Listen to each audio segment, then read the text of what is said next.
forms detected.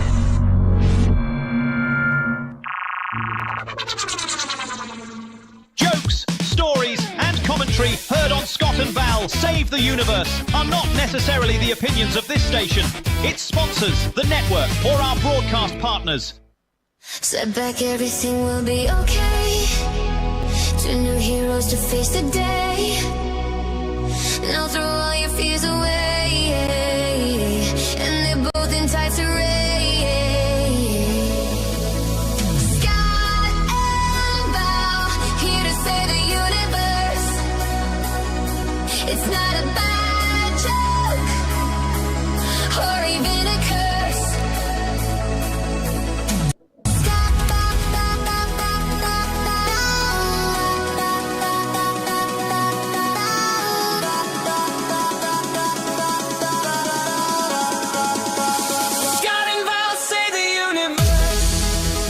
Ladies and gentlemen, friends and neighbours, not since Donny and Marie Osmond has America seen a brother and sister weekly entertainment extravaganza like you are about to see and hear.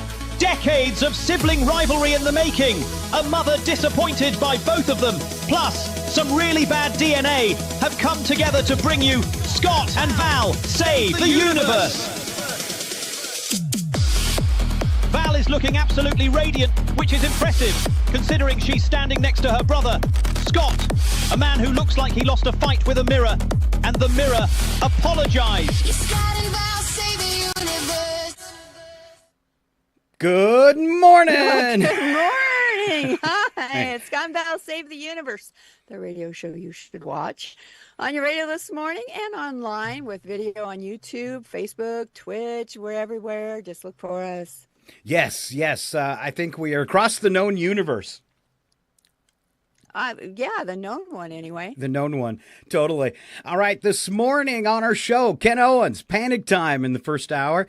Second hour, we kick it off with Alan Milani and national weather, and he does pay some close attention for us in the Pacific Northwest, where it looks like it's a beautiful day today. Yes, Val? It is gorgeous so far. All right. We have Joel Wazinski, Ski by the Sea. This week, what's new on streaming? The Drunk Edition. Oh, yes. Okay. Definitely the Drunk Edition. Yes. Also, Yes. a parody video with Val in two cameos. All right. And the second one, I guarantee you, it's the largest coffee cup you have ever seen in Val's hand. It might be the largest coffee cup ever. All right. That's coming up. I think so. And, I love my big mugs. I know. And so that was perfect. All right. We are just minutes away from that. All right. Also today, Nigel, the AI sportscaster with Odd Sports number 5. It's a good one today. He's going to cover Yagasan, which is Japanese snowball fighting competition, like a war with barricades and everything. We also have a bossa ball, which is volleyball, football, and gymnastics combined. All right. And then only from the UK, duck herding. And in that video, a surprise appearance in Odd Sports by none other than me. Oh. Yeah. I bet you get more than a cameo, don't you? No, it's pretty much just a cameo. Yeah, it's pretty much just a cameo. Well, longer than yours, though. It's funny because now that I've put you in a couple videos and I sent that email out to the rest of the cast that I would like to clone him with AI, Ken is dying to be in a movie and sent me a picture of himself. So be looking for Ken Owens panicking in a video sometime soon. Mm-hmm.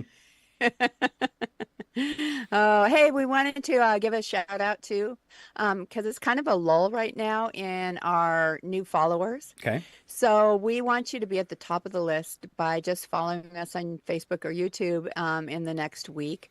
Especially if you say hi, make a comment, you're going to stick out a lot. And so please do that. Yeah, please. And we had no new followers from last week to announce this week. So it's wide open to get on the top of the list. And I think since we started the show, this is the first week we didn't have anybody new. But we did have a couple on YouTube. All right. Fully loaded with fun today. Oh, sorry. Go ahead. And I was just going to say, people, I ugly cry, and you don't want to see that on the radio, She so does. please follow us. It's the worst. Used to make her do it all the time as a child. All right. You did. More stories from 2056 in future news just ahead. Then before the end of the show, odd news packed with funny videos and parody songs. All right. 20 hours of work in the past 2 days for this 2-hour show. Thank you. We couldn't do this without Scott.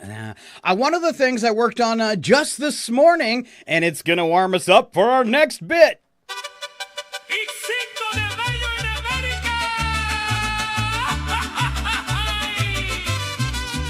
Happy Cinco de Mayo. May your margaritas be strong and your cultural appropriation tasteful. Oh, tequila! May your margaritas be strong and your cultural appropriation tasteful. Yeah, keep it tasteful today. Definitely. All right. Yeah, very, very tasteful. You're all in Joe mode, and you've got a Cinco de Mayo margarita to start off the show. Good job, my alcoholic sister. Yes. I mean, I go all in on my cultural appropriation. All right. Now, would you like to tell people about Cinco de Mayo? And then I would love to. And then we're going to get into some jokes. Yeah, Although many use the day, Cinco de Mayo, as another day to party because we don't have enough, the holiday is widely celebrated in parts of the country that have big Mexican-American populations and large festivals in cities like Chicago, Denver, Portland, Seattle, and St. Paul, Minnesota. Contrary now to popular belief, Cinco de Mayo doesn't mark Mexican independence, which is celebrated on September 16th. Instead, it's meant to commemorate the Battle of Puebla, which was fought between the Mexican and French armies in 1862. Outnumbered, Mexican troops defeated the invading French forces of Napoleon III, and over the years, the celebration has evolved from one of military celebration or military victory to a celebration of Mexican culture, but only in America because we love holidays, especially any that allow us to drink. Yeah, like that's why St. Patty's is such a big deal. All right, some Cinco de Mayo one-liners. All right, we have to keep our cultural appropriation decent today, though. First one, let's go back. Yes, let's go back and forth in these, Val.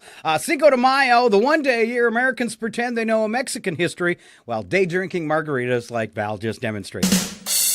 Cheers. Cheers. Happy Cinco de Mayo. Nothing says Mexican pride like a white girl in a sombrero doing tequila shots. And shaking it. That's me later. And shaking it. Shake it. Cinco de Mayo is proof Americans will celebrate any foreign holiday if it involves cheap tacos and stronger hangovers. Cinco de Mayo, the holiday where your liver files for independence from your bad decisions. I don't need Cinco de Mayo to drink tequila, but it's nice to have an excuse that makes me sound cultured. Well, only till you've had too many, and then you can barely say Cinco de Mayo. Yeah, Cinco de Mayo when your boss says go home early, but really means we need you to come in hungover tomorrow. Oh, happy Cinco de Mayo. May your margaritas be strong and your cultural appropriation tasteful. One more time. I wish I had a sombrero. Happy Cinco de Mayo. May your margaritas be strong and your cultural appropriation tasteful.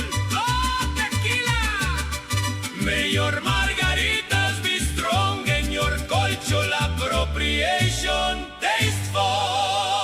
I just want to put it on a loop and play it for the rest of the show.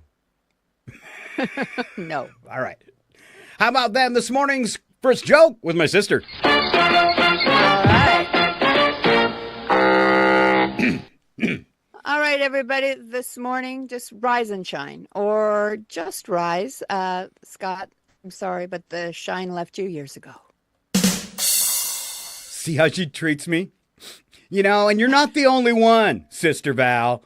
This fortune came with my Chinese meal last night. Why chase your dreams, Scott, when you can just stay in bed and sleep with them? But I'm already doing that.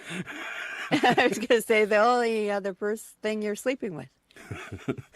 All right. I don't know. I thought it was a joke. I turned in like Sunday night. I was taking a break, and I tuned in to Saturday Night Live, and one of the jokes on the news was that Spirit Airlines went bankrupt mid-flight. And then I find out it was true. Have you heard this?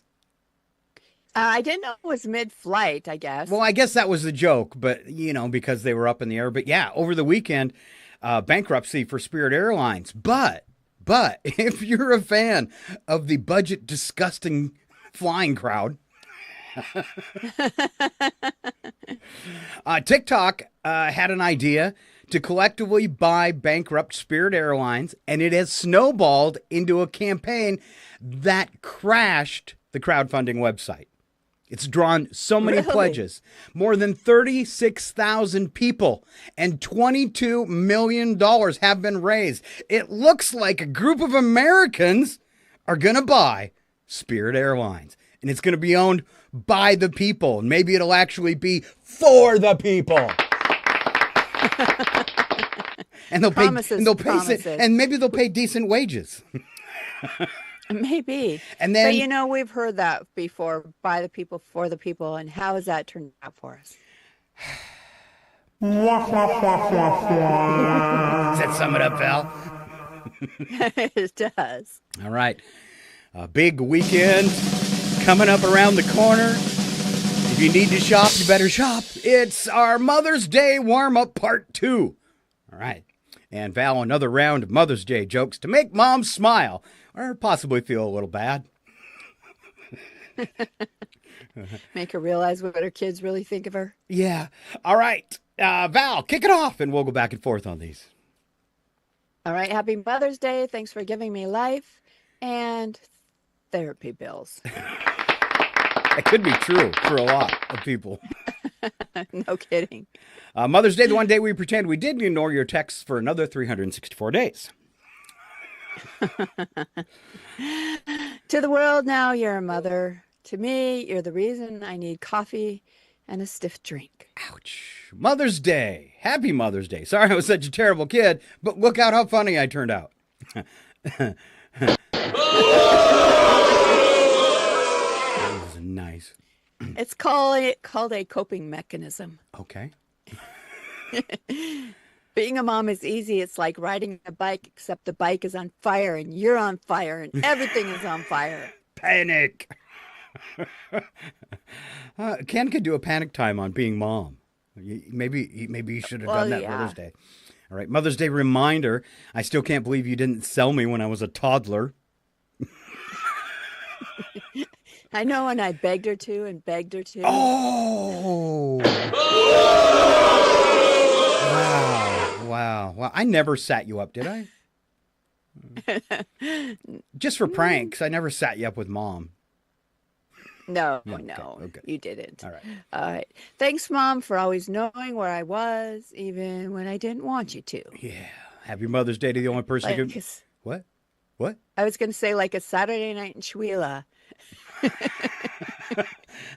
Back when we were kids. Yeah, let's have a moment of silence to remember a Saturday night in Chihuahua when we were kids. Yeah. Let's see. Happy Mother's Day to the only person who can make me feel guilty from the other side of the veil.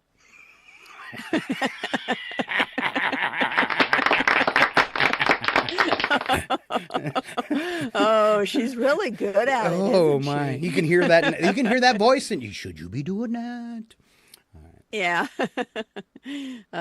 Mother's Day, proof that superheroes don't wear capes. They wear stretchy pants and yell, "I carried you for 9 months." That's right. I asked Mom what she wanted for Mother's Day. She said, peace and quiet. And that's when I moved out.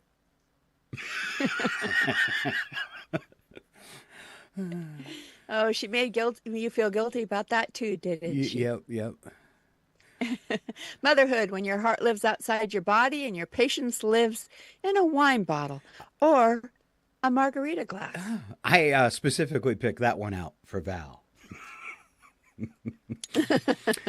To my mom, thanks for the jeans, the emotional damage. I know, package deal. And we got a for bonus. one. Yeah, we got a bonus, 2 savage ones. So you've been All right. warned. Happy Mother's Day. You did great raising me, said no one ever.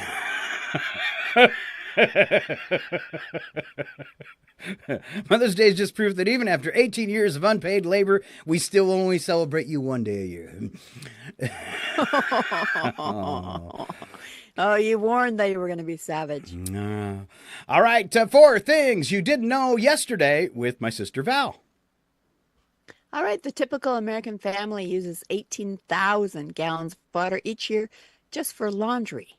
Water, 18,000. It sounded, you broke up for a second. It sounded like you said 18,000 gallons of butter. Oh, At least on my end. What's that for? water. Okay, it's All water. those homemade rolls.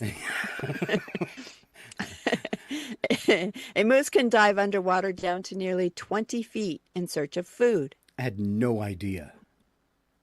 Me neither. This is another thing you didn't know yesterday, Scott. No U.S. president has ever died in May. You know, There's so much I want to say. when I typed that, I was wondering how much trouble would we possibly get in because that statement inside would tickle us. But we do not have the support of Jimmy Kimmel, so we're not going to say anything. No. Let's just say And finally, I'm dreaming right now. yes. If you suffer from siderodromophobia, you have a fear of trains. Ooh, tweet. Or toot. Toot toot. Do you appreciate the fact that I phonetically spelled that for you because I know how you hate phobias? I do. All right. I gotta have to try and say it fast, but siderodromophobia. Yep. Better. All right. Chances are, as we head for summer, you're going to take a trip and fly somewhere if you can still afford it. For sure. If you do, be aware of these things about pilots. Pilots are tired and sometimes sleep in the cockpit. In a survey, over half of pilots, 56%, admitted to falling asleep in the cockpit, while nearly a third, 29%, had woken up to find the co-pilot asleep too. Oh, it should be like, train conductors or engineers where you have to touch the wheel ever so often or this huge alarm goes off, right? Yep. Do you ever notice why they dim the lights when you're landing? Yeah, I have noticed that. It's in case you crash. When a plane is landing at night, they dim the interior lights in case you need to evacuate upon landing as well. All right? Your eyes are already adjusted to darkness, so you'll be able to see better once outside the plane. Interesting. Yeah. Interesting. You'd think they'd leave them on so the search parties could find us. Maybe we ought to turn on the searchlights now. No. It's just what they'll be expecting us to do. 10,000 points for my sister in the queue. Good queue. All right. Pilot power. These are powers that pilots have, Val. Pilots are legally allowed to arrest people, write fines, and even take the will of a dying passenger. Interesting. So the next time I'm at the hospital and they ask me if I have that end of life thing, I'm going to say, no, it's okay. I'm going to take care of it tomorrow. I'm flying. All right. Let's see. Pilots have to eat different meals. No chicken a la king if the co-pilot's already nabbed it. This is in case they get food poisoning. They're not allowed to share either. And I think they learned this from, what was it? It was the airplane movies. Remember the two pilots both took the chicken a la king and pass out. Which can happen if you haven't had chicken a la king. Ooh, it'll make you pass right out. All right. I think there's a few left, Val. Will you take these over so I can have a sip? All right. Being a pilot is great. The hours are long, the pay is decent, and the office view is unbeatable until the engine quits. Pilot to passengers. The good news is we're ahead of schedule. The bad news is we're lost. I wish that would happen on a plane. That'd be so cool. Well, it's kind of like our dad used to always say on those Sunday drives, we may be lost, but we're making good time. Especially on the way down when you run out of gas. Oh, Ooh. it's flying. If flying is so safe, why do they call the airport the terminal? And pilots don't die, they just run out of altitude, airspeed, and ideas all at the same time. Oh, it's so That's scary. horrible. It's horrible stuff. All right, we're going to keep going. Hope we don't insult you, but we're going to keep throwing them out and until at least maybe you possibly laugh. All right, excuse me, last week, still got that fly in my throat I swallowed. Last week, I had a funny commercial centered around the show. And I don't know, people liked it, but I liked it so much, I turned it into a video a couple days ago. And Val is featured in this video. Val, your video has gotten over 500 spins in just a couple days. Oh, Yeah. did they know it was me in the video before they started watching? Yeah, I think I put a note up there when I posted it that said catch Val's cameo or something like that. So we're going to watch it along with you. And here is my sister featured in a new ad for Scott and Val Save the Universe. Are you currently commanding a starship that wheezes like a Sith Lord? Has your hyperdrive developed feelings for you? Sister Stow your fighter? Then you, my increasingly desperate spacefarer, need to visit the Save the Universe Space Depot and salvage. At the STUSDAS, our inventory is storied. A light freighter with a colourful smuggling history and a tendency to leave first and ask questions. Never!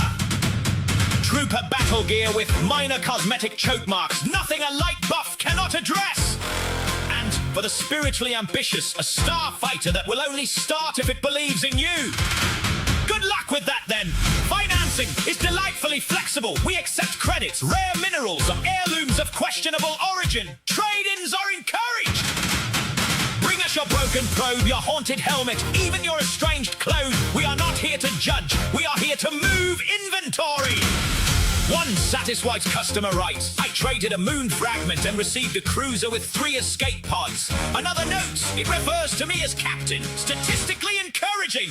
Ships may be previously exploded, partially sentient, or the subject of ongoing interstellar litigation. Hyperdrive travel may result in time displacement, existential dread, or meeting an earlier, less impressive version of yourself. Warranty void in cases of rebellion, cloaking failure, or your sister stole the ship again. Cup holders are included. Dilithium is not. The STUSDAS, because destiny, frankly, should come with a few surprises. Stop by today. We're just off exit 743X217.4 near the Andromeda Strain, the Save the Universe Ship Depot, and Space Salvage. Off with you then. Off with you then!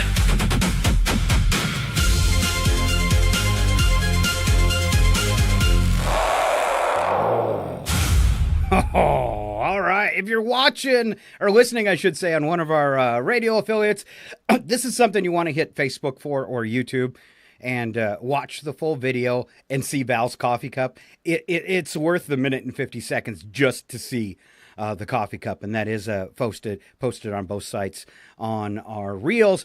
And when you watch the blown up version, especially on Facebook, I did it at high res, 1980 by 1020. All the sci-fi special effects in that video they just really pop, and I got kudos online. I really enjoyed this one. I don't know if you noticed it when the guy's standing on the end of the launch platform and the ship goes by, that it's one of the Wiener Dog spaceships from Space 1999. So I got kudos. It all in there. Yeah, I got kudos for that, and I thought somebody'd comment on the Death Star. That was a pretty good replica of the Death Star, and I did steal Mr. Scott, and I didn't get a copyright infringement. Oh, really? Well, it's because Paramount made a deal. As long as you're not making money, which we will never do. If you're watching this show right now, you probably know why. As long as you're not making money, Paramount does not care. Because so many fans have done the Star Trek fan films, there was no way they could possibly sue anybody. So they just came out and said, It can't be over 30 minutes. And yeah, so there you go. You can do all the stuff you want with Star Trek. And there's some Star Wars fan films out there too. So, and a big round of applause for my sister, let me clone her and be in a commercial. Yes. So I'm feeling really famous right now. You are. Wasn't it cool to watch yourself fly in a spaceship? I mean, yes. Really? All right. We better move along this morning because I know our friend, Mr. Ken Owens, and I'm really sorry about covering you up there, Val. Our friend, Mr. Ken Owens, is standing by to join us for today's Panic Time, but we've got some important stuff here to do first. Ladies and gentlemen, It's time to strap in! 5, 4, 3, all systems go. 2, 1, we have hit time!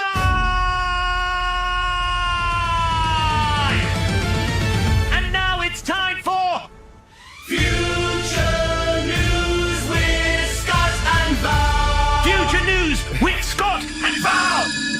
I love it. My sister's like 4 seconds behind on everything. My whole life. I've been trying not to step on you because I know, like, if you're talking and I come in right afterwards and you go on to the next sentence, it kind of throws you off. But that's modern technology when you're communicating via video from Maine to Washington State. First news story comes from my sister. This is Future News for the star date. Let's see, it's May 5th, 2056. All right, scientists just admitted their miracle universal basic income drone program failed spectacularly. The drones were supposed to drop cash on the poor. Instead, they formed a gang and are now shaking down pedestrians. Economists are calling it unexpected. Everyone else is calling it Tuesday. Tuesday? You know, in 2056, things aren't a whole lot different. You're gonna end up eating a steady diet of government cheese and living in a van down by the river. Mm-hmm. All right, new mandatory happiness law is off to a rough start. If your facial recognition score drops below mildly content when they see you on a camera, police show up and force you to watch old Scott and Val podcasts from 2026 until you laugh. Yeah, one guy in Seattle has been stuck in a re-education van for 9 days because he keeps saying they just aren't that funny. And possibly he's not wrong. Oh, come on. You know, all he had to do is give us a fake laugh like I give you all the time. That's true. That's true. It is creepy, though, that they're still kidnapping people in 2056 with vans. You're gonna end up eating a steady diet of government cheese and living in a van down by the river. All right. Is there something wrong with your ear? Or is that where your margarita is? Well, no, it's I've been having problems with my earbuds today, and so you break up half the time, and I was just trying to decide. It is a cheap earbud problem. Don't spend just $20 on them on Amazon because this is what you get.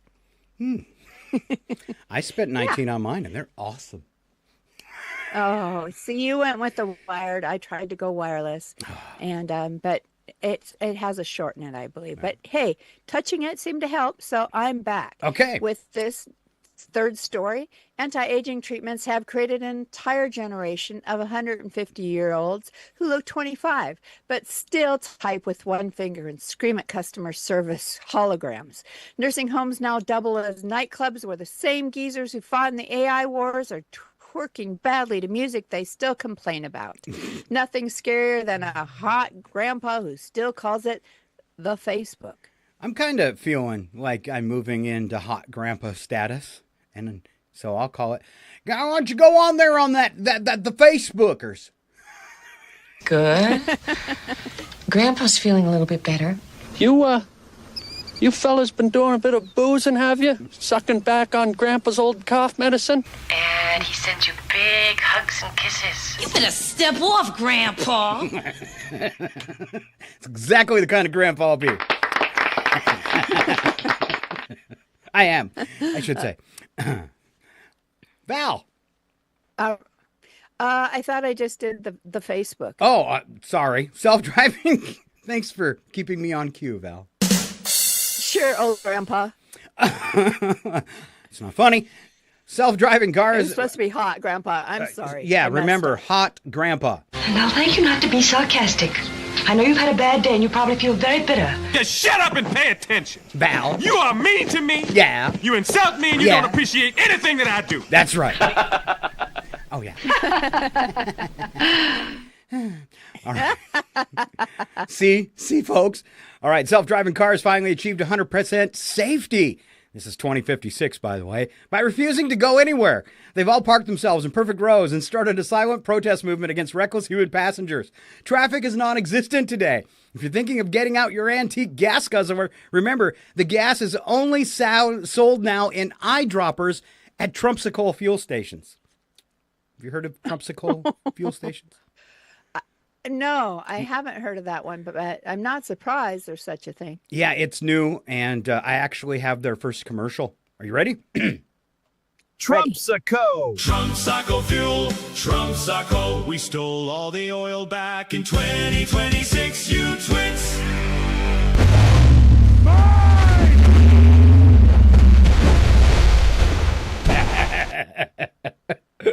There's a giant Trump. You have to watch it too. Yeah. This is why it's a show you should watch. It's Giant Trump. Giant Trump. But he has Godzilla feet.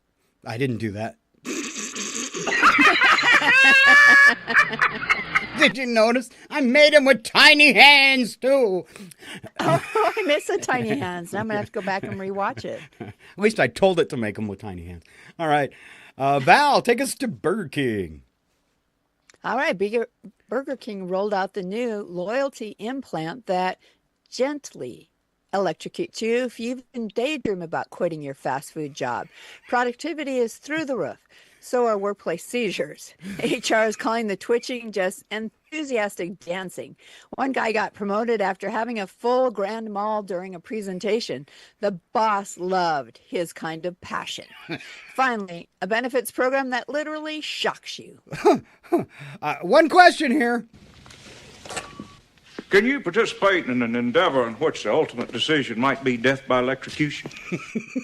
Burger King. All right. I don't know what's going on with people popping into the studio. Hold on a minute, Val. I'm going to get back to my sister. Can you stand by, please? Quiet. He wasn't supposed to. I still can't get you. All right.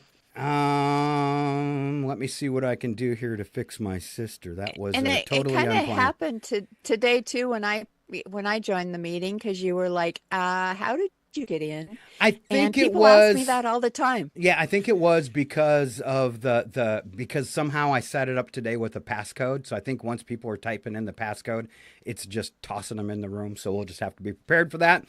All right, let's see. Whose turn was it, Val? That threw me way off. Is it me? It's your turn. Oh, good. I get the one about AI girlfriends. And Ken, you can comment now. I know what's going on. I just couldn't tell where all the sounds were coming from and why the screen had jumped on me. Well, I didn't want to say anything. It's not time. And I was, hello? Yeah, hello. Okay. Scott's panicking. I was panicking. I did. Whenever you arrive, I start to panic for some reason. All right, AI girlfriends have officially unionized. This is our last story from 2056 in Future News. AI girlfriends have finally unionized and are demanding better emotional labor pay. Users are waking up to passive-aggressive notes written in their own handwriting saying, maybe if you listen more, I wouldn't need this hazard pay. One man tried breaking up with his digital Karen partner, but she locked him out of his smart home, changed his Facebook password, but not before setting his relationship status to married. Sweet, sweet revenge. Yes, in the future, even fake women are done with men. I think I speak for all women when I say no.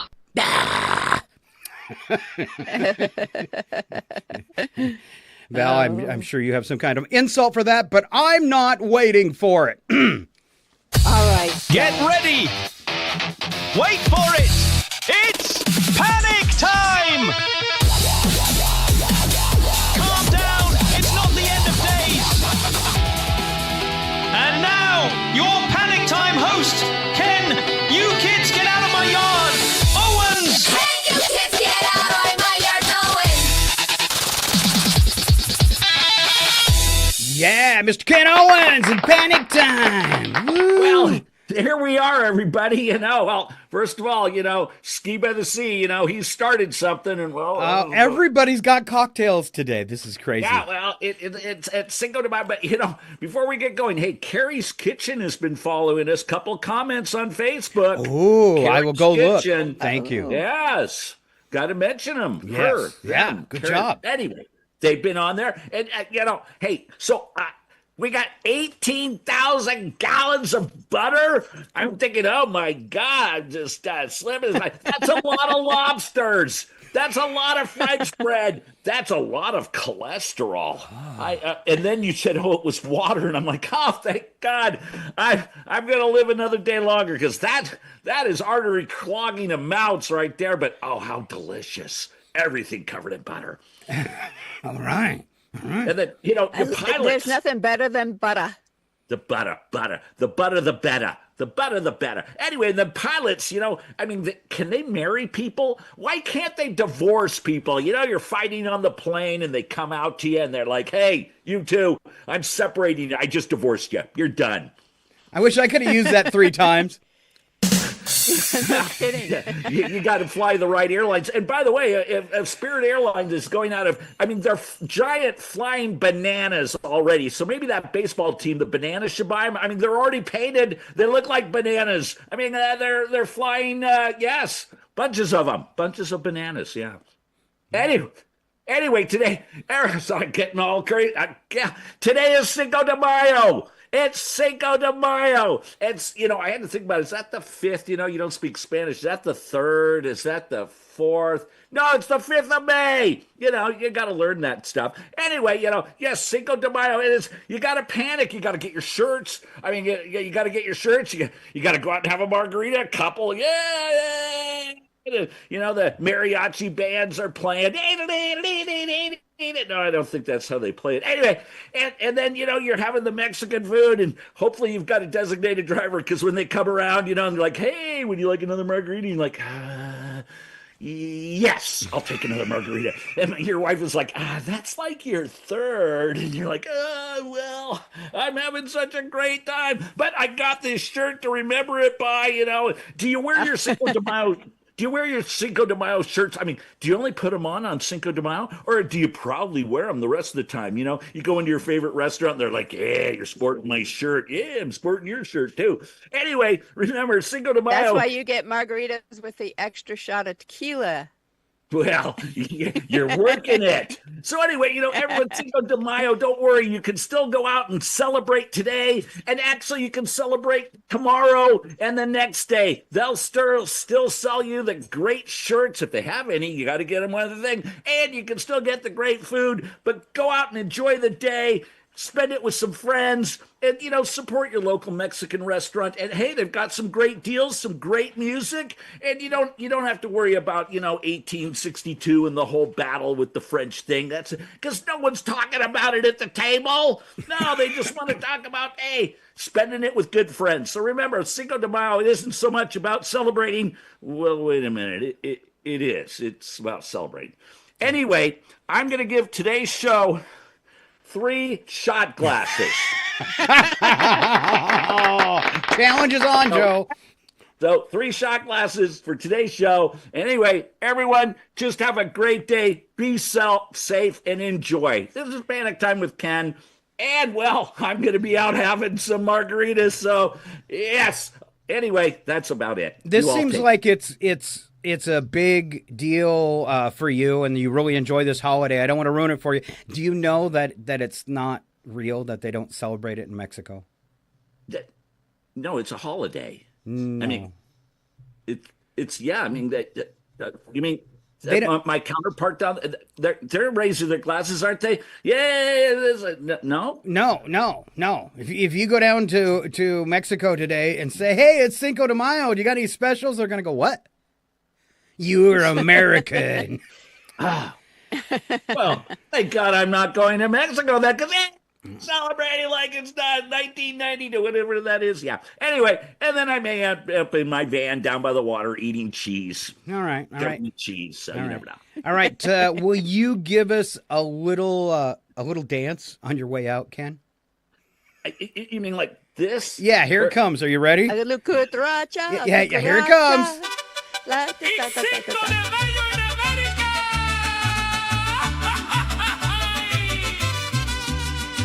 5 de Mayo, Mayor Margarita. I'm gonna dance like Trump. I'm leaving. Bye. Mayor Margaritas, be strong in your cultural appropriation tasteful. There you go. Big round of applause for the one and only Ken Owens. All right, if you're watching today, I did this thing on Zoom where you require a passcode, and we usually don't do that because we let anybody in. And so our screens are going to jump around a lot today, so just kind of bear with that visually. It's not your computer. It's us. All right, we are looking ahead toward a break, but we got a couple things before then. Then we'll be joined by Alan Wani, who's going to have your weather forecast as we enter that 8 o'clock hour Pacific time. All right, we've got some stupid things that people have said. So what's something you've heard someone say that was so dumb, you're going to remember it for the rest of your life? I mean, I think we all have one of those. Or one, maybe it wasn't that dumb, it stuck with you because it was so crazy. So, me and Val going to go back and forth on these. First one, Val. A guy I knew thought that bones were made of wood. You know, I did when I was like 8.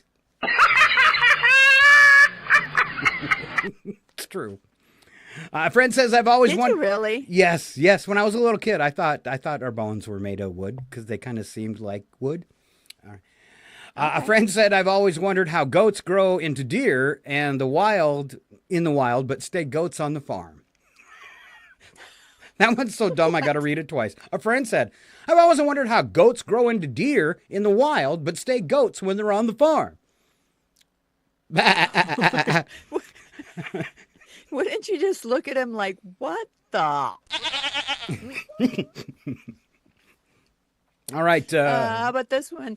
A coworker couldn't figure out why Alaska was cold and Hawaii was hot because they're next to each other on the map. I see that on the globe.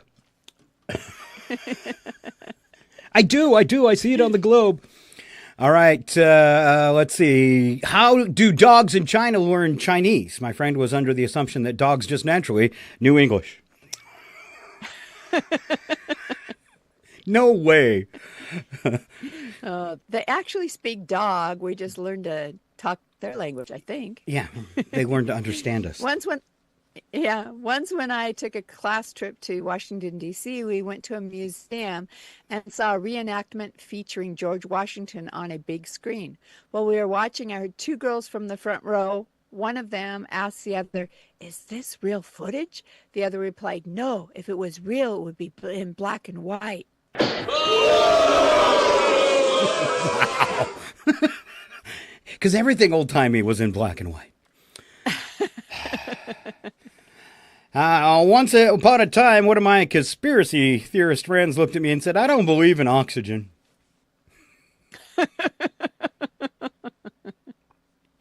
How about that climate change? How's that working for you? Yeah. At KFC, one woman was surprised to learn that buffalo wings were made of chicken. She actually thought that buffaloes had wings. No, that's Red Bull. Yeah. That must be where her confusion set in. Could you imagine? We were talking about what if animals could fly a couple weeks ago. We missed that one. What if it was a buffalo coming in on you from the buffalo? Sky? Yeah.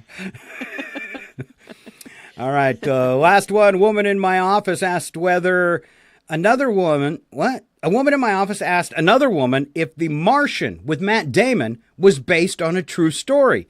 And the other woman said she wasn't sure. I want to know where these women work, and hopefully they're not your pilot. Totally. Mm-hmm. I hope they're not the pilot. All right. Were we gonna check and see what Carrie's Kitchen said to us today? Yes, I'm not sure what this one. She said the chat is a great place to let others agree. And she said, much love to you, one and all. And then she had, it's like an ad for Spalding's. And I think she's talking about the salvage yard. It's like an ad for Spalding's. Yeah. And if you know who Carrie is, you get the comment. Okay. Carrie G. We'll give her that. We'll give her that. All right. Misunderstood words and phrases as we go to break. These are probably things you might feel guilty of, kind of in the vein as the other ones we just did. Stupid things people say. First one up. I always thought that when waitstaff asked super salad, they were talking about some sort of super salad. Actually happened to Dad and I can't pull up his name, Shots. They were at some restaurant, and somebody said to Shots whether he wanted super salad. And he goes, yeah, I'll have a super salad. All right, let's rattle through these. LMNOP instead of LMNOP. I thought an LMNOP was a special version of the letter P. It took me over 20 years of my life to realize that all intensive purposes isn't even close to correct. It's all intents and purposes. I cringe to think how many times I use all intensive purposes in my university papers.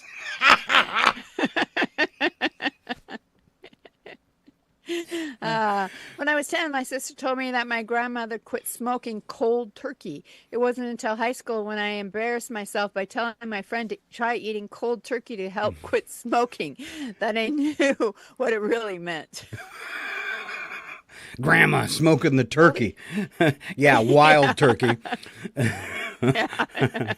As a kid, I misinterpreted the term death sentence. I thought that the executioner actually spoke a sentence in your ear that killed you if you heard it. Most death sentences actually made of 3 words. I love you. It's a joke. It's a joke. It's a long, slow death. Yeah, long, slow death. There you go. When I was, excuse me, I had to clear my throat here. Well, you sounded just like RFK right there. You should have done the whole thing like that. When I was little. When I was little, I thought drinking it. Now I really. That's really good. Do it. Meant the physical act of drinking a beverage, not just alcohol. One day when I was 6, I told my mother not to drink and drive while she sipped a Diet Pepsi. She just laughed at me. Good job, Val. And then my personal favorite, I never understood what was so bad about taking things for granted.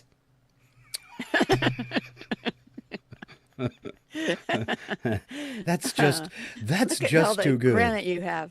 Yeah, that's amazing granite. All right, it's time for us to do a little thing we do where we give radio stations a chance to thank their sponsors and let Val refill on margarita. Would that be the deal, Val? Yeah, I think it's the deal. Thank you for remembering. All right, you're welcome. I wouldn't want to cheat you out of anything today on our show. Mm-hmm. All right, we'll be back in just a little bit with Mr. Alan Maloney. Stay right here. Scott and Val Save the Universe will be right back. They're probably heating up a chocolate teapot. I hate this job. It's total bollocks, isn't it? Their mum must have been real knackered after raising these 2 wibble-wielding squiffies.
And we're back, yes, somehow still on the air, for part 2 of the Scott and Val Save the Universe show.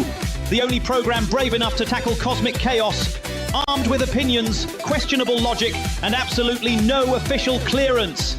If the universe is saved today, it'll be by accident. Strap in, lower your expectations. Let's carry on.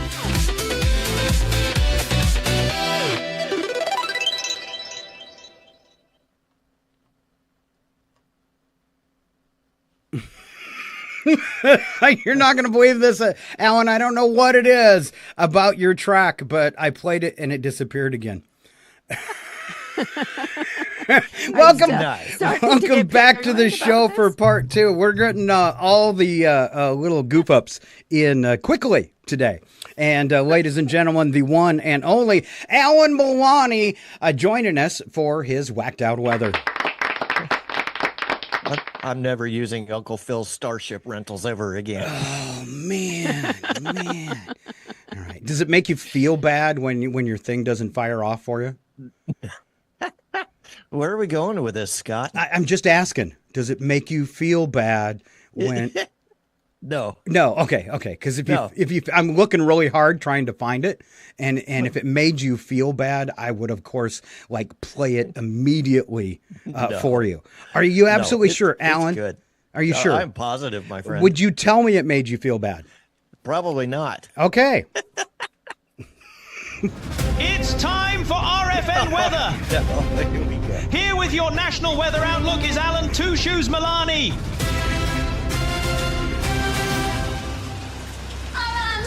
Two Shoes Money!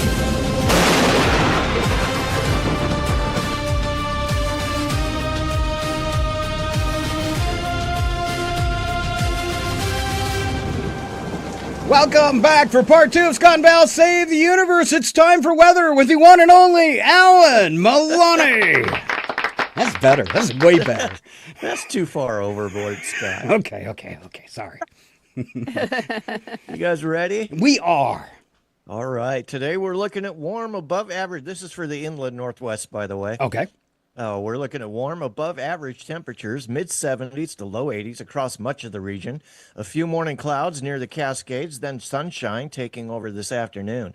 Honestly, it's a perfect day to get outside, assuming you don't take fashion advice from Scott, who still dresses like he's preparing for 4 seasons at once. Right? Layers are great, Scott. Those but layers. Not when one of them is emotional baggage. Oh, but it keeps me so warm. Through midweek, conditions stay mostly dry and pleasant. By Friday, a weak system slides in, bringing cooler temps, mid-60s, and more cloud cover. The weekend is going to be gradually warming up again with some sunshine returning. So basically, the weather has commitment issues, kind of like Val when she says she's just going to have 1 cup of coffee. Or one of these. Oh. A martini. Nice. Is that a martini or margarita for Val? Cinco de Mayo. It's 5 o'clock somewhere. Other side of the planet. On the West Coast, things stay mild. Northern California sees 60s and 70s with coastal fog lingering like a bad punchline. Southern California continues its smug streak, sunny in 70s to low 80s. Meanwhile, Val's already planning a beach trip, but will spend most of it complaining that it's too standy. It's a pretty bold stance, Val, considering it's literally a beach.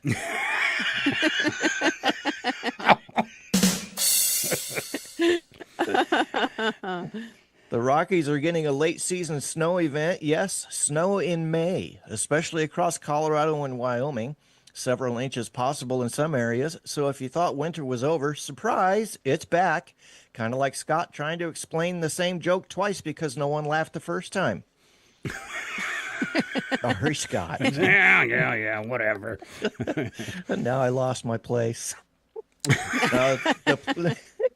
The plains see thunderstorms midweek, some strong with hail and gusty winds from Texas up into the Midwest. If you've got patio furniture, maybe secure it, or you could just let it go.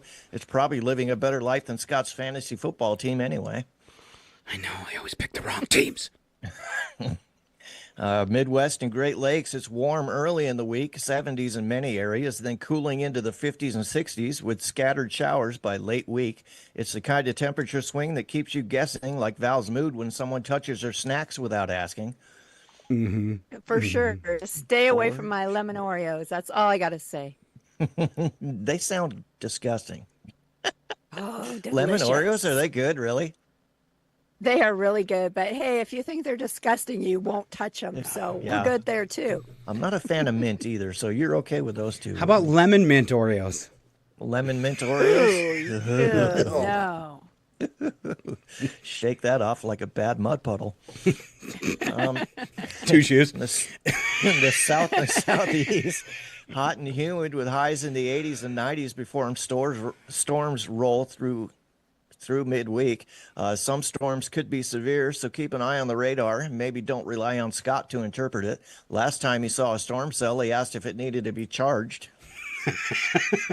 I'm into electronics. The Northeast gets a warm start. Highs near the 80s, then cooler, cloudier, and wetter conditions move in by Thursday and into the weekend. So yes, you can break out the summer clothes, but don't get too attached, kind of like Val with her New Year, New Me resolutions. That's right. I got to be ready for that, beach weather. Amen. The weekend wrap up. By the weekend, things cool off a bit across much of the country. The west trends warmer and sunnier, while the east deals with lingering clouds and showers. In other words, nobody's getting exactly what they want. So it's basically a group project led by Scott and Val.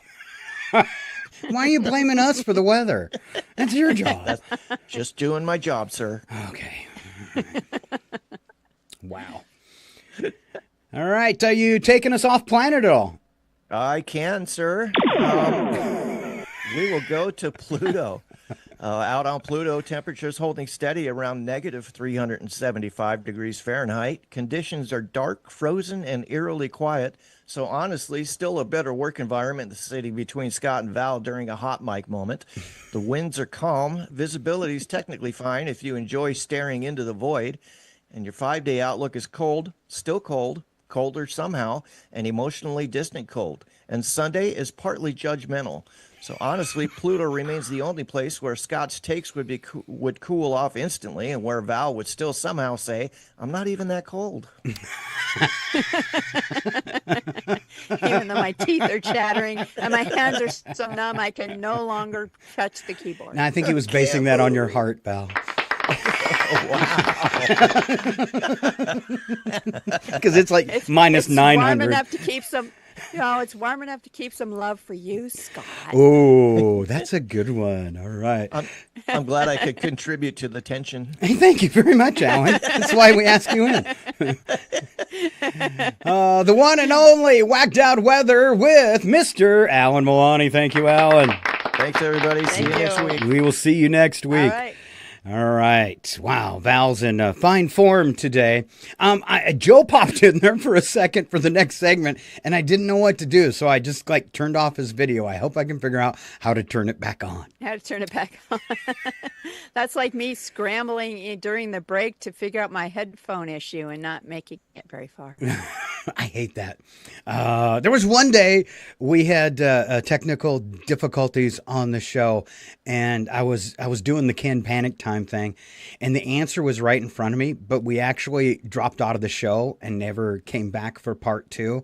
But once we were off the air, it took me like 30 seconds to fix it. I could have done it live, but you're just so nervous when you're under the gun with something like that and something goes wrong. It's hard to focus. You're panicking. Yeah, exactly. And you can't think when you panic. Stop flailing your arms, take a deep breath, and you'll figure it out. Maybe. Sort of. Maybe. All right, we've got a couple minutes before we're going to bring Joe back in. I've got a thing here. Are you hungry this morning? Did you skip breakfast? All right, well, we've got some stuff that might get that stomach going for you. If you were forced to open a bakery, where people could go in and take a break. Is that a thing, Val? We all need one. I'm opening my own bakery. All right, a bakery. Some suggestions from the citizens of Reddit. Val, would you like to do the first 4? Sure. I'd combine it with a flower shop and call it Buns and Roses. Ooh. Ooh, I like that. I do too. How about Much Ado About Muffins? Okay. Yeah. Rolling Scones. Rolling Scones. What a great band. Another good one. Yeah. And Glazed and Confused. Ooh. How about this one? Beauty and the Yeast. That doesn't sound good. No. That was when I was like, no, bad choice. All right. Bake My Day. It's okay. This is wrong too. The Pie Hole. That way when it's closing time I could yell, "Shut the pie hole!"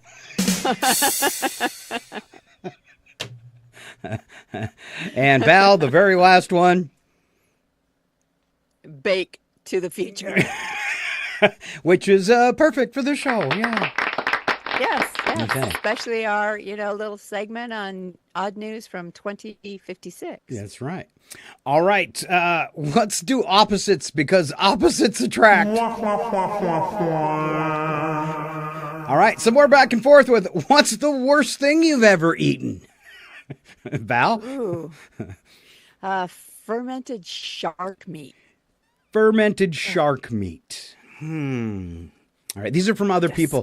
Think in your head, is the what do you think the most disgusting food you've ever eaten could be? Yep. I know for me it wasn't something I ate. It was something I drank. Ooh. And it was disgusting. So we were visiting family in North Dakota, and they're like, oh, there's this new specialty cocktail bar that opened. Let's go check it out. So our niece said, what's the most unique drink you have on the menu? And the waitress said, a squid ink drink. Ew. Okay. And you're not really thinking that it's actual squid ink, but it was actual squid ink. And so she tasted it and went, oh, my God. But then everybody at the table decided, well, they had to taste it to see if it was really that bad. And it was really that bad. Wow. So. Is that even safe? Squid ink. Squid ink. I don't know. Oh. So mine was, and you were there. Remember the Gorgonzola burger? No, I don't. Val takes me out. Val and Brad take me out for a restaurant. We're sitting at the restaurant, and I want a hamburger. It's kind of a fascinating restaurant. There's no real hamburgers on there, but I see Gorgonzola burger. And Val says, are you sure? And I said, I'm so hungry, I could eat anything. And that burger comes, and I take one bite, and I'm done. I am no longer hungry. It was the nastiest thing I ever tasted. And Val's like feeling bad. I'll trade you my meal. She trades, and you didn't like it either. I don't generally like a good blue cheeseburger or gorgonzola. So it must have been something that they did that it wasn't that great. It was not good. All right, I'm forced to eat smoked sheep heads every New Year's Day. It's the worst thing about being Icelandic. Ooh. More sheep's head? No, but do you have a goat? Oh. That turns into a deer. Yes. Silkworms, canned or roasted. They're a common food in Korea. They roast them as street food, and it smells like gym socks soaked in dog vomit. The canned ones are like eating a zit. Wow. Would you please read that description again now that you've read it once? Because that's really good. Oh, all right. These are silkworms, canned or roasted. They're a common food in Korea. They roast them as street food, and it smells like gym socks soaked in dog vomit. And the canned ones are like eating a zit. How do you come up with that description? I don't know. It's like I know. But now I'm wondering if anyone's ever popped a zit and had it go in anyone else's mouth. Oh. It's horrible. Why did you do that story like twice? A silkworm. Because you told me to. Oh. All right. When chicken McNuggets have those stupid hard spots in them, ruins the meal. It does. I agree with that. Oh, for sure. Oh. This person said I was eating Doritos one time, and I got this one that looked like a piece of charcoal. Tasted like two. I wasn't paying attention at the time, so I ate it. Couldn't get the taste out of my mouth for hours. Oh, it was probably a piece that fell on the bottom of the machine, been there for 10 years, and somehow bounced back up and ended up in a bag. Just guessing. All right, last one here of worst thing you ever eaten. This person said, I made macaroni and cheese once, and I used, well, who uses this in their mac and cheese anyways? But he says, I used expired mayo in place of the milk. What were you expecting? Oh, maybe water would at least been a little better. All right. Anything else that you can think of that's totally disgusting that you've eaten before there? Oh, I'm trying to think of something that you just put in your mouth and then go, oh. I tell Brad sometimes, not that it's disgusting, but I'll take a bite of something and I'm like, here, do you want this? And he's like, why? And I'm like, it's not worth the calories.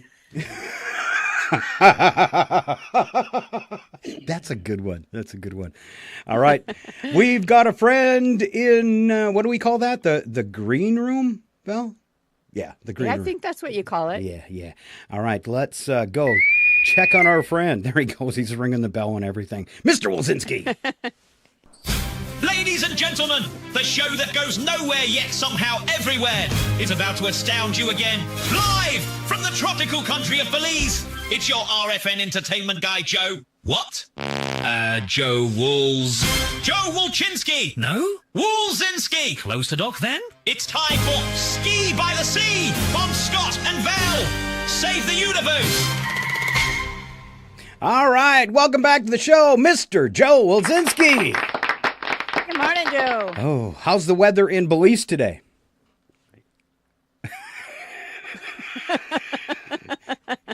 Gonna unmute your mic so we can laugh at you. No, my mic is unmuted. I was just, you guys play with me, I'll play with you.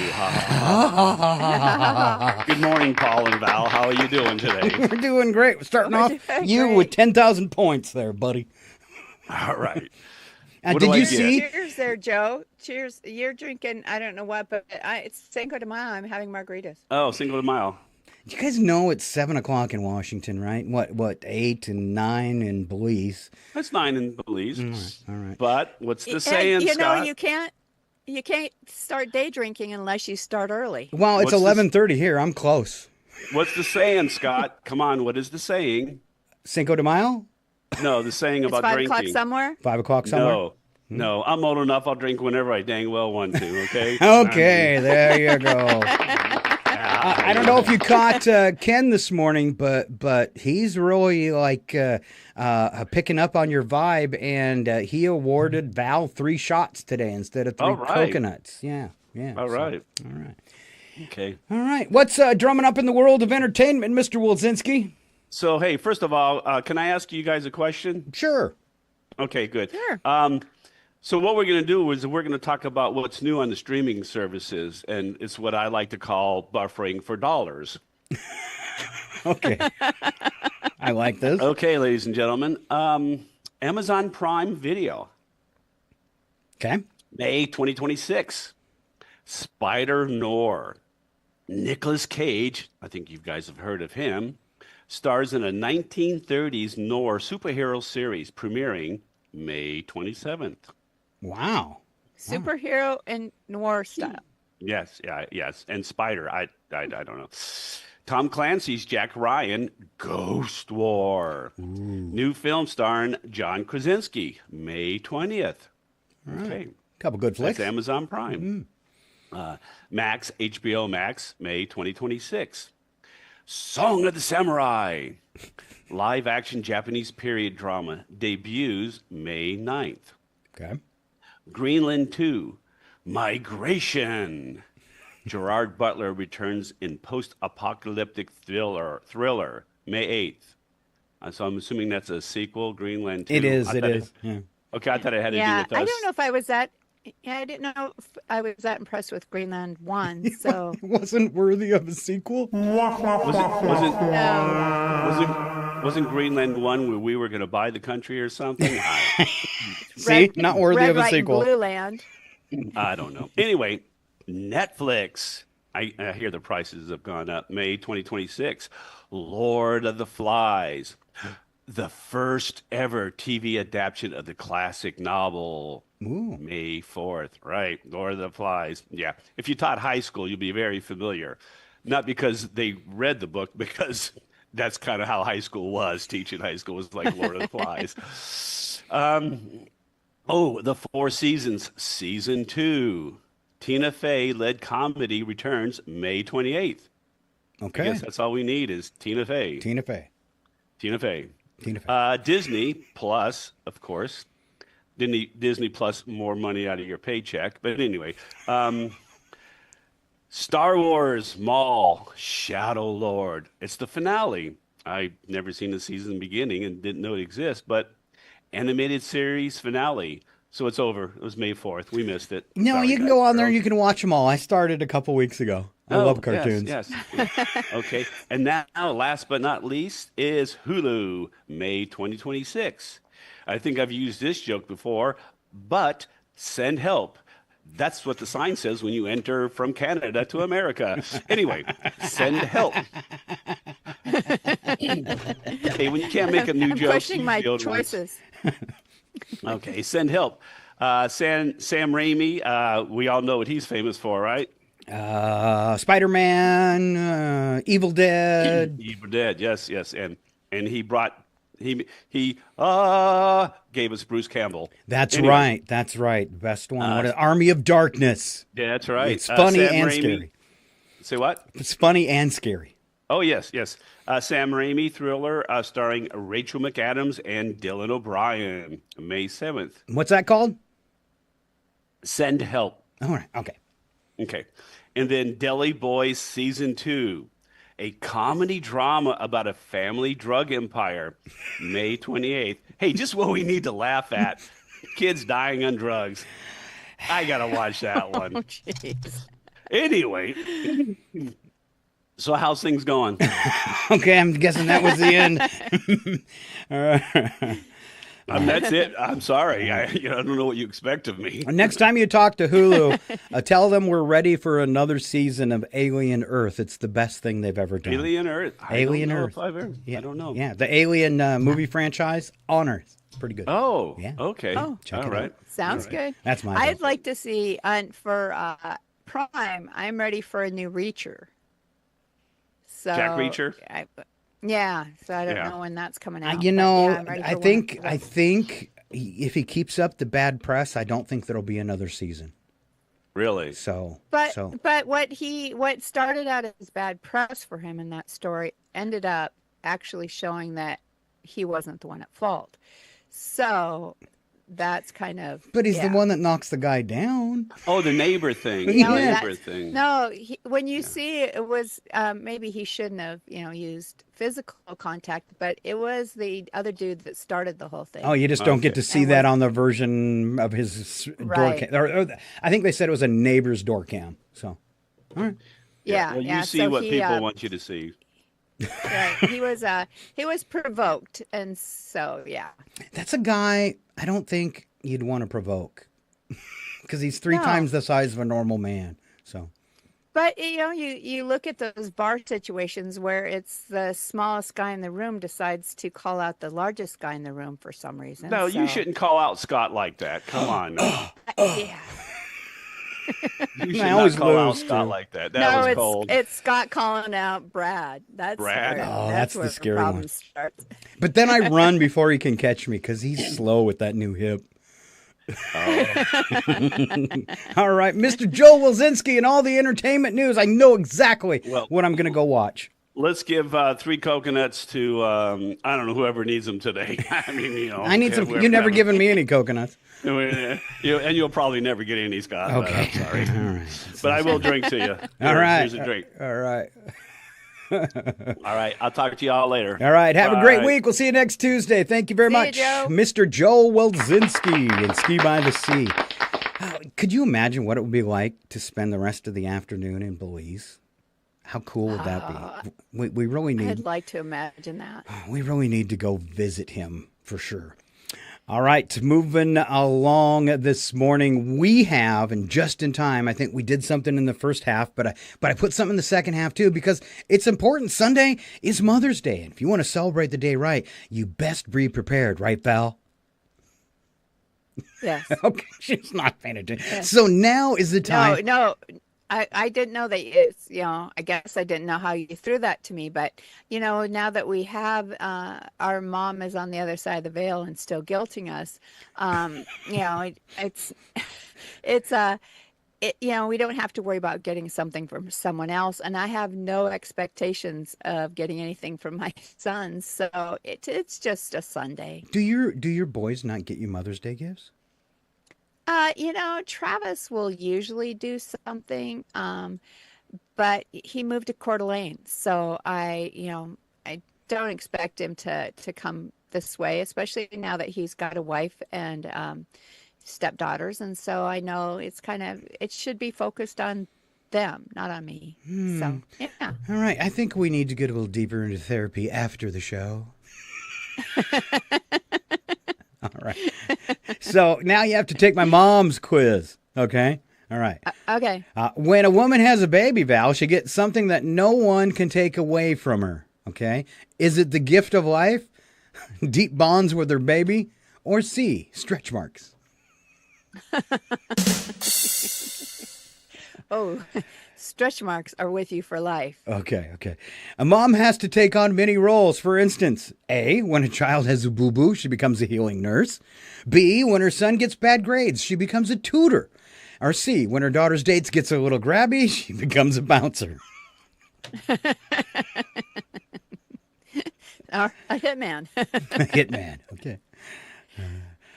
Mom is always dispensing important advice. The most critical advice of all is A, remember to try and do your best, and I always love you. B, it's important to treat others the way you want to be treated. Or C, don't stick that up your nose.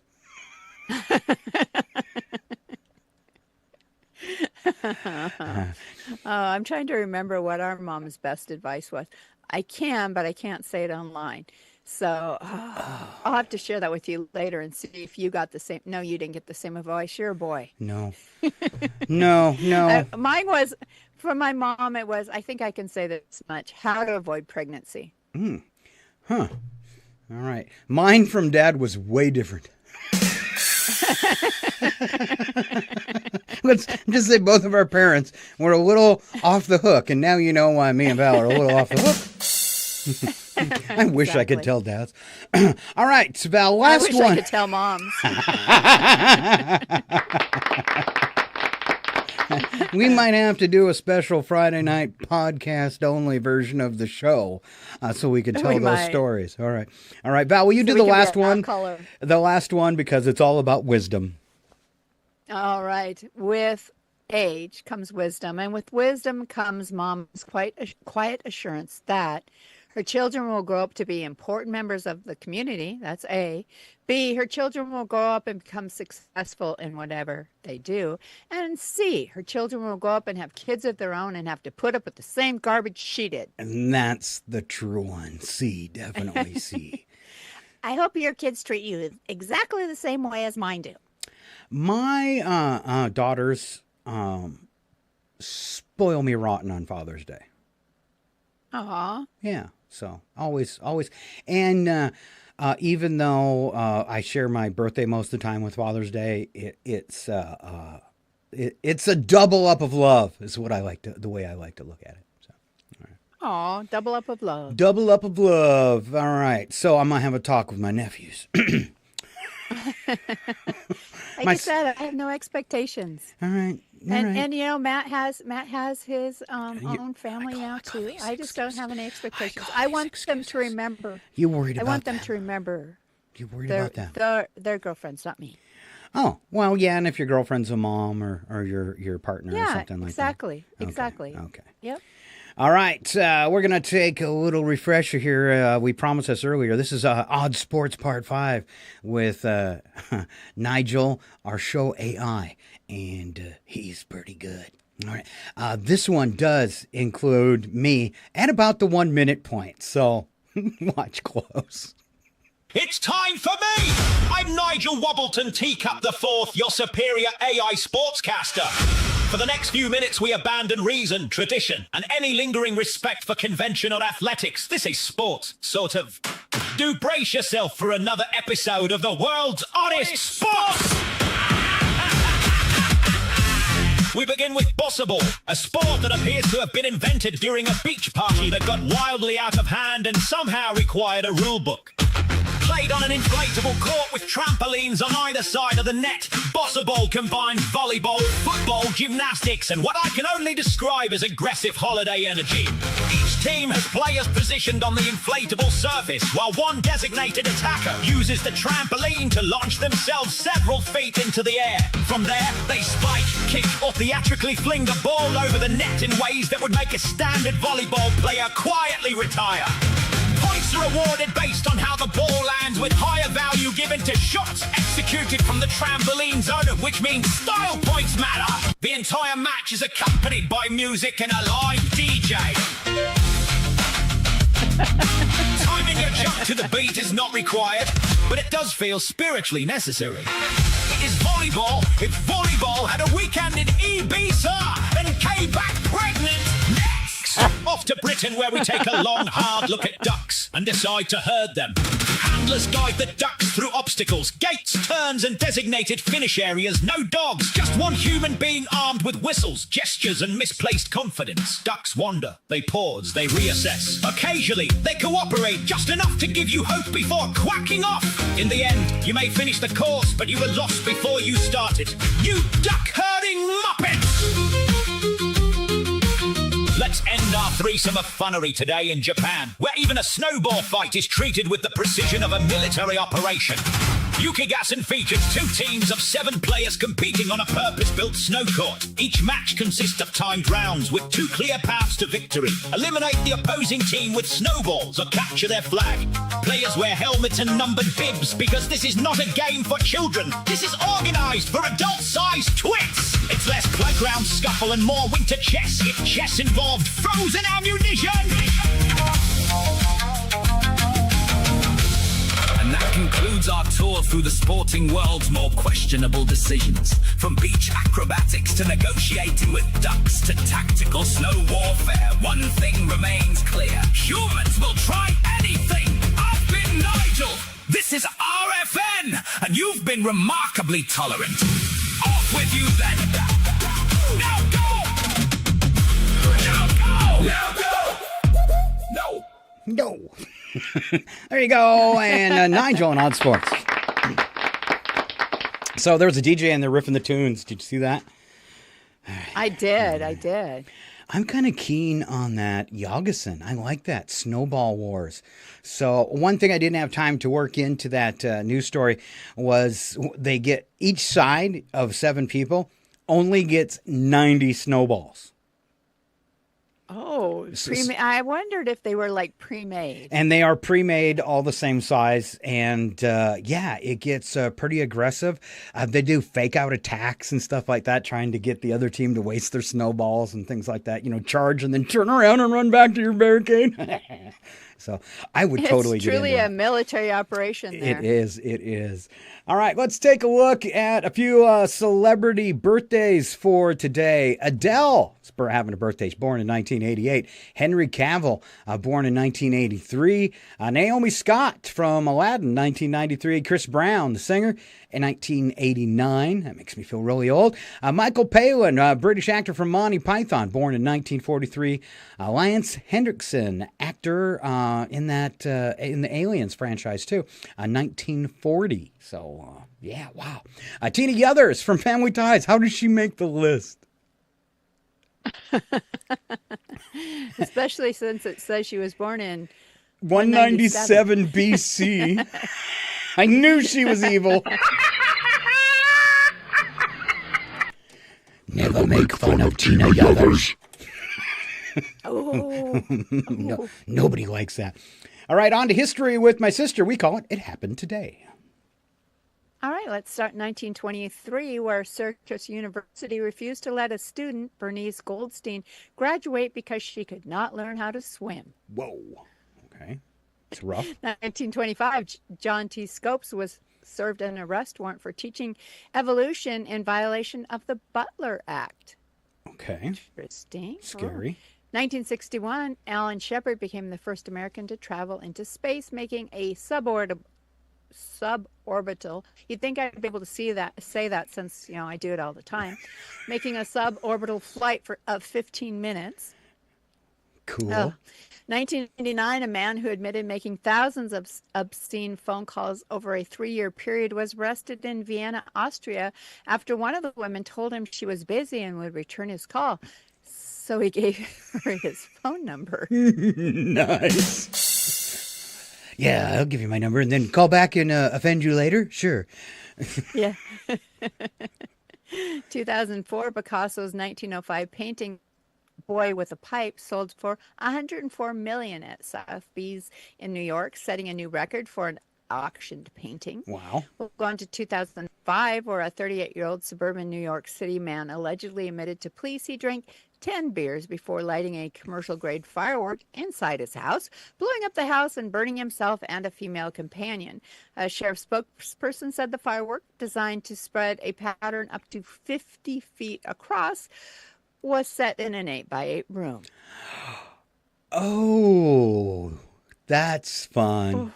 It's like that time I was shooting them off the boat. It's all we'll say for now. 2009, a new study revealed that the French spend more time at the table and in bed than other nations. I thought it'd been the bathroom. Because they always go wee-wee. The delay's killing me.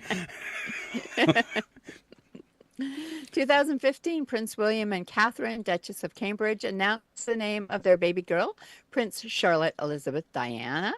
And finally, my last one, 2018, an electric cigarette exploded, killing a man in St. Petersburg, Florida. It was the first U.S. death from a vaping product. What? Wow. He must have hooked up a car battery to it. I don't know. Those lithium batteries. Wow, Unless scary. it was a lithium car battery. So I was charging one on a solar panel in the sun and was doing it outside because I was kind of worried about this particular solar panel because I was thinking it wasn't shutting off when the battery was reaching fully charged. And those, mostly like your yard lights that are really bright, use a 3.7 volt lithium round battery. It looks like a giant AA battery, like 3 times the normal size. And I was charging one of those with the solar panel, and it exploded and literally shot up off the table 6 feet when it exploded. I mean, I was like, I was maybe 10 feet away. Bam! I jumped and I see the thing flying up in the air, and the whole light flew up in the air and came back down. Everything melted and scorched. So, and then it continued to burn because it's lithium. So, yeah. Oh, yeah. Very. We have a friend who's a police firefighter, and he shows us some of the videos of lithium battery fires. And he said, you just have to stand back because you can't put them out. Wow. All right, holidays and goofy events as we head toward today's odd news. Revenge of the 5th, the follow-up to Star Wars Day. May the 4th be with you because we can't get enough Star Wars. It's of course. Hug a Shed and Take a Selfie Day, a quirky day encouraging to take selfies with sheds. And I got a new one. I'm going to do it.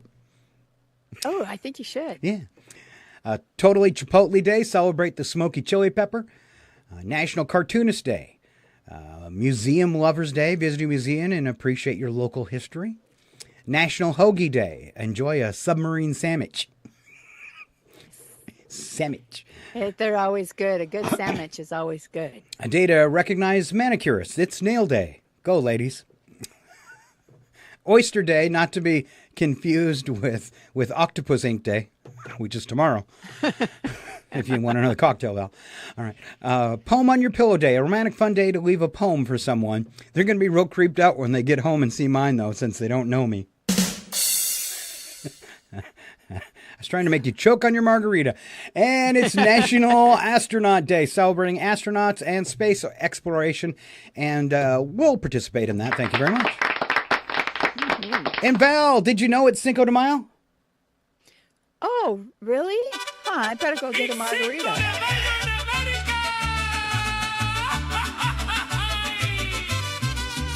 Happy Cinco de Mayo.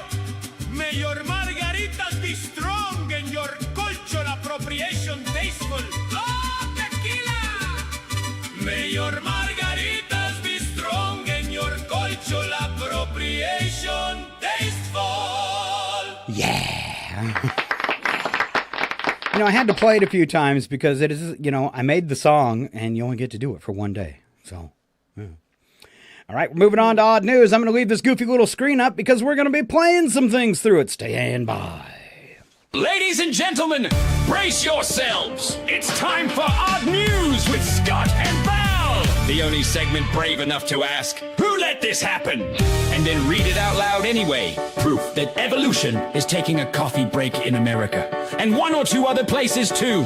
These are real stories involving real people who woke up that morning and chose chaos. If you're thinking, surely no one would actually do that, allow us to assure you, yes, they would, repeatedly.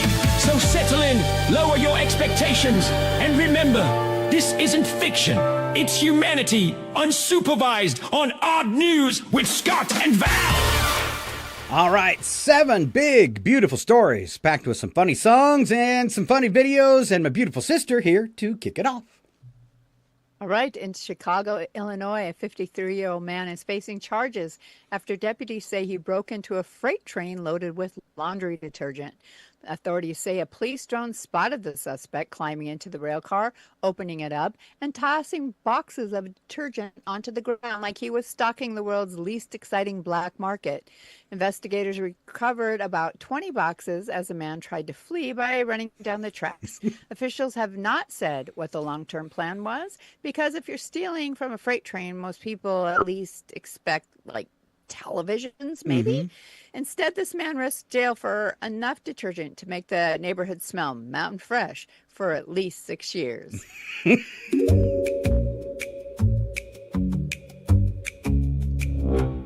Chicago midnight, creeping down the line, 53 and feeling like a criminal mastermind. Ride that rail car, open under moonlit skies, started tossing detergent like a coupon paradise. 20 boxes flying, cops up in the air. Drone said, buddy, we can literally see you there. Took off running hard, but the ending was bleak. Now he's mountain fresh until about next week. Most thieves chase cash, TVs, or fame. He stole enough detergent to brighten his shame. All right, off to Scotland we go. Ayr, Scotland. Police were called after witnesses reported a man misbehaving strangely with a garbage bin. Oh. I edited this. Court proceedings heard the man was allegedly seen naked by a trash bin eating cardboard from it. He later told authorities he had lowered his trousers to take a look at some injuries. Is that what you call him? The explanation did not fully clear things up. He was sentenced to unpaid community work. At some point, each police officer asked himself where their career took a wrong turn. And somewhere in Scotland, a garbage bin has trust issues.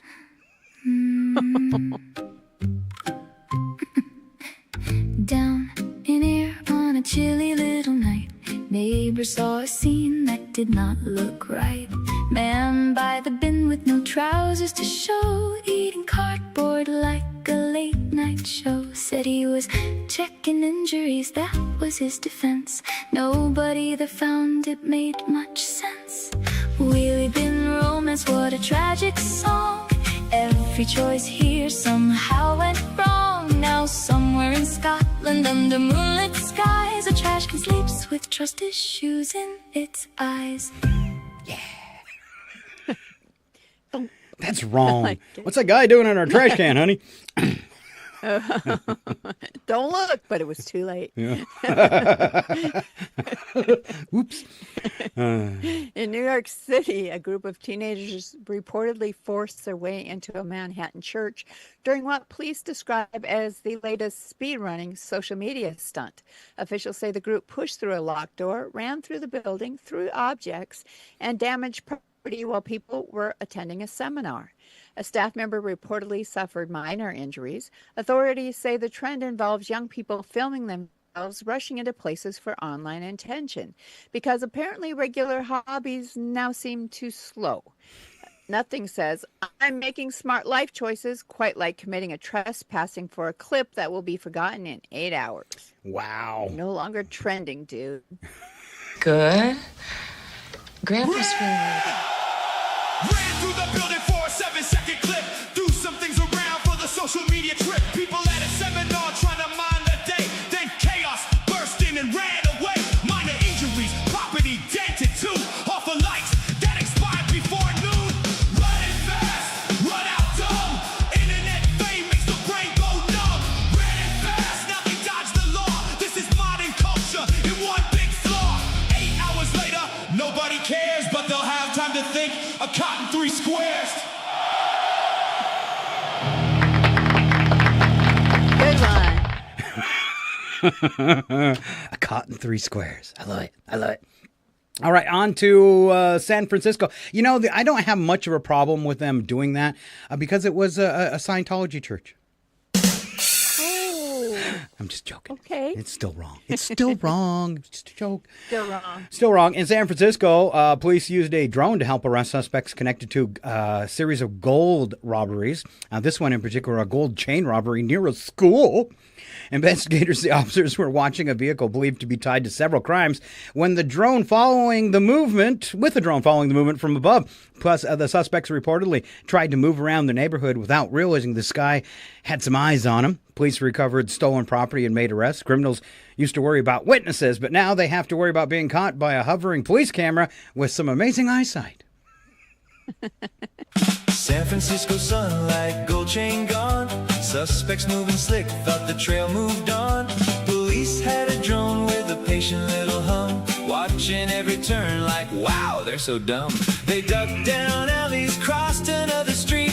Never knew the sky had them on repeat. The sky was watching every move.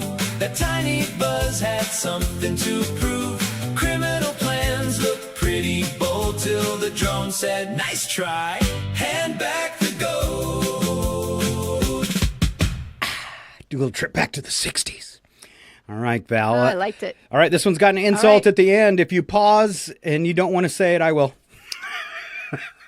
Okay. Okay. All right. All right. A social media post involving seashells turned into a full legal headache this past week. Federal prosecutors announced charges against former FBI Director James Comey after authorities said a now deleted Instagram post showed seashells, which is kind of hard to say, showed seashells arranged to read 8647. Officials say the post was interpreted as a threat. Comey later apologized and said there was no violent intent to the president. Imagine being hauled into a national controversy because of decorative beach debris. That may be the first time in American history someone got in trouble for aggressive coastal crafting by an infantile man with a god complex who just happens to be our president. So I heard they were going after Comey again, but I had no idea it was because he arranged seashells to spell 8647. And what's so silly about that? They were saying he was, he was advocating for violence against the president. 86 means you're banned for life. Yeah. It doesn't mean any type of violent. You're banned for life. Yeah. Val's been 86 from several bars, and no one ever tried to kill her for it. Exactly. They weren't advocating violence. They were just, saying you've had one too many margaritas, Val.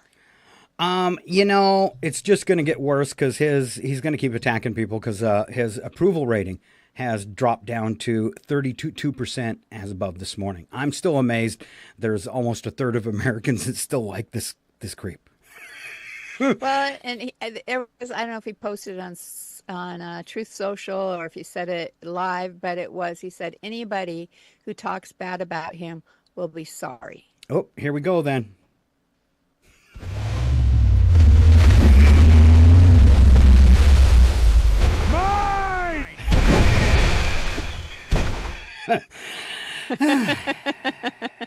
All right. Another story here at a school event in South Korea this past week. Organizers attempted a mass paper airplane world record, but ran into problems nobody fully anticipated.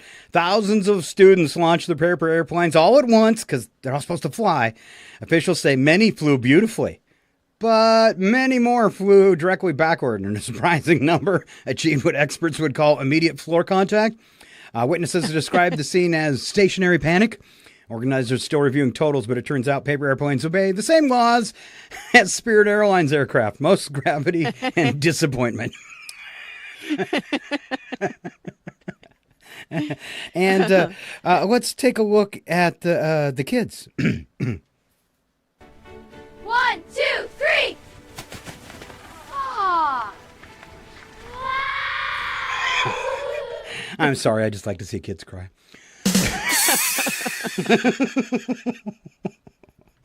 All right. The last story about a snake, and it's all yours, Eve. All right. In Brisbane, Australia, shoppers got an unexpected surprise when a live python was discovered curled up inside the front of a vending machine. Wildlife handlers were called after customers noticed the snake calmly staring out from behind the drink display. Officials say the reptile appeared relaxed and made no attempt to leave, which is fair. If you had air conditioning, fluorescent lighting, and a front row view of human nonsense, you might stay too. The snake was safely removed and relocated. For several hours, however, it was the only vending machine in history that could honestly claim its drinks had bite. Ooh. Hey! Hey! Hey!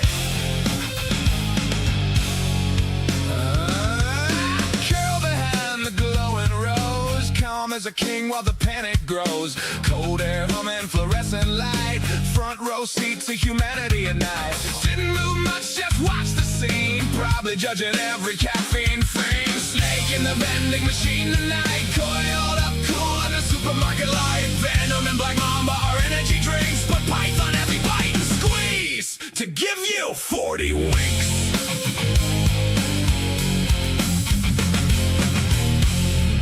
And that's a wrap for your odd news on Tuesday.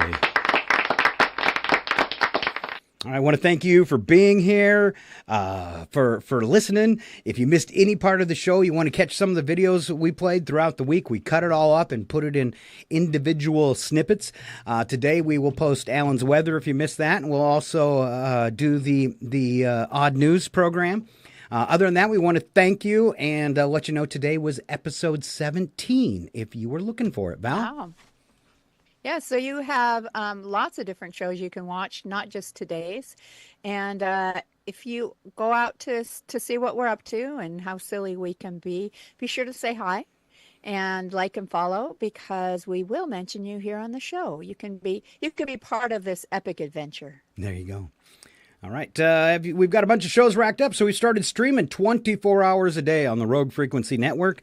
You can find those channels at Rogue Frequency Network on YouTube and Twitch. And we also changed the name of our Facebook page to match that, Rogue Frequency Network. So easy to find. Other than that, have a great week. Val, any closing words? Just have a wonderful day. Don't drink too many margaritas. And if you do, call for an Uber. There you go. Have a great day. Set back, everything will be okay. Two new heroes to face the day. Now throw all your fears away. And they're both in tights array. Scott and Val, here to save the universe. It's not a bad joke, or even a curse.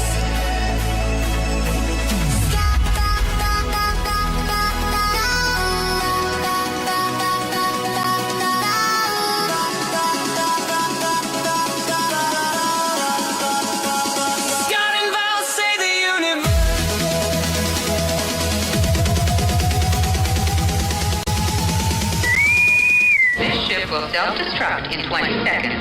This is your last chance to push the cancellation button. Engage.